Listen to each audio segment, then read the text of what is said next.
मैं सीधे आ रहा हूं कुमार कुंदन के पास सर, लेकिन एक चीज मैं आपको बताने वाला हूं और फिर डॉक्टर साल्वे के पास में आऊंगा।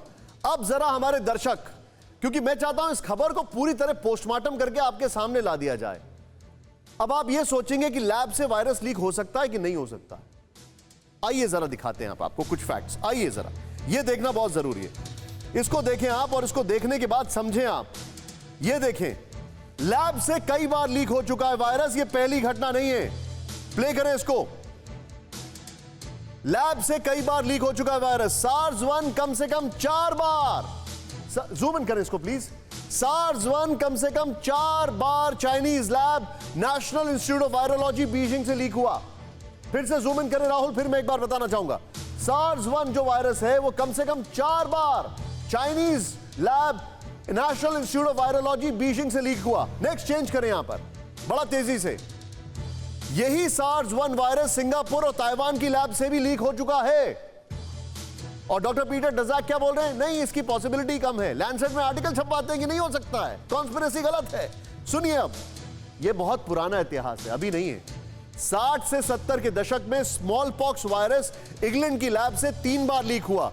80 लोग संक्रमित हुए और 3 की मौत हुई।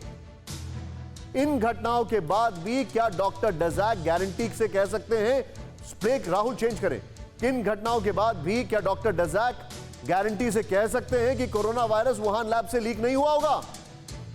मैं सीधे चलूंगा यहां पर एक क्विक रिएक्शन कुमार कुंदन के पास। कुमार कुंदन, WHO का आज इन्वेस्टिगेशन हो रहा है, भारत के इसमें क्या स्टेक्स हैं?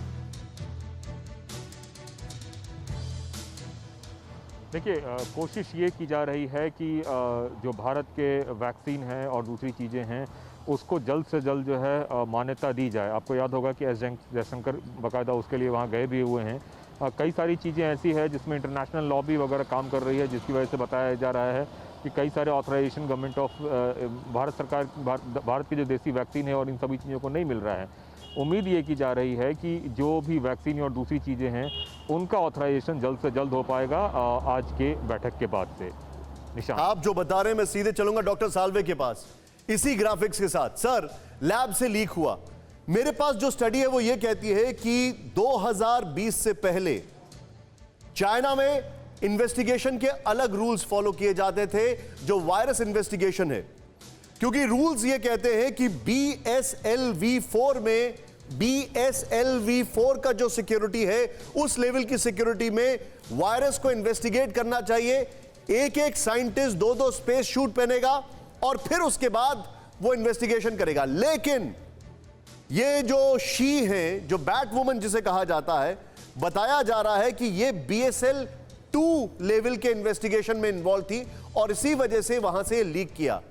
अब मैं आपसे पूछता हूं सर, ये लैब से लीक किया, जानवरों से आया? I think things are pretty clear, वहां पर बनाया जा रहा था ये।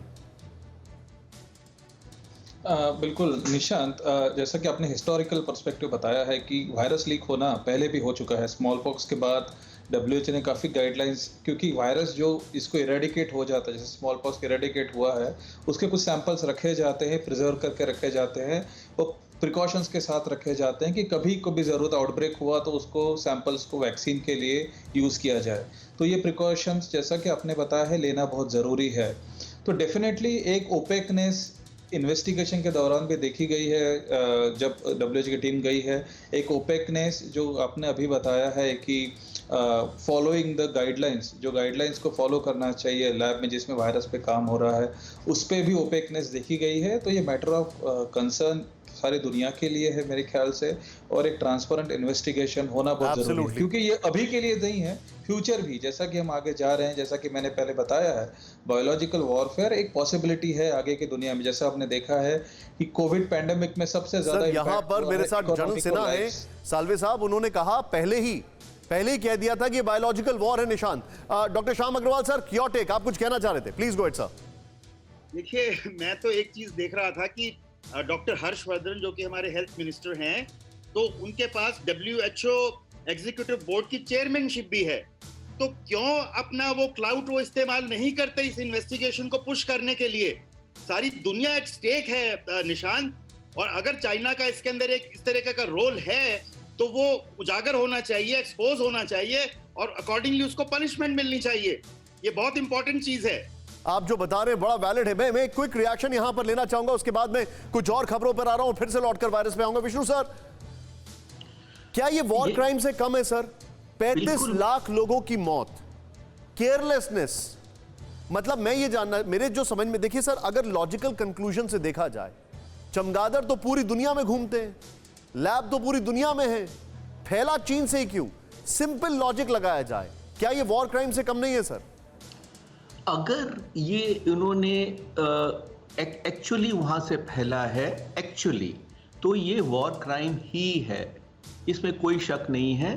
पर ये देखिए निशांत जी, बहुत संवेदनशील मामला है, केवल संदेह काफी नहीं है। और जैसे हम सब कह रहे हैं कि 3-4 चीजें हो सकती हैं। ये एक प्रयोग हो सकता है जेन्युइन चिकित्सा हित में, ये वैसे एक्सपेरिमेंट हो सकता है, ये लीक हो सकता है, ये कुछ भी हो सकता है। पर ये जो डॉक्टर साहब ने कहा कि हम चीन पे प्रेशर क्यों नहीं डालते, ये माइट इज राइट वाली बात है। ये चीन किसी की सुनता नहीं है, तो आप क्या करेंगे? ठीक बात है आपकी, एकदम ठीक कह रहे हैं आप। यहां तक कि लोगों ने चीन से ही मदद भी मांगी बाद में। फिक्र आपकी, सोमवार से शुक्रवार रात 9 बजे सिर्फ TV9 भारतवर्ष पर।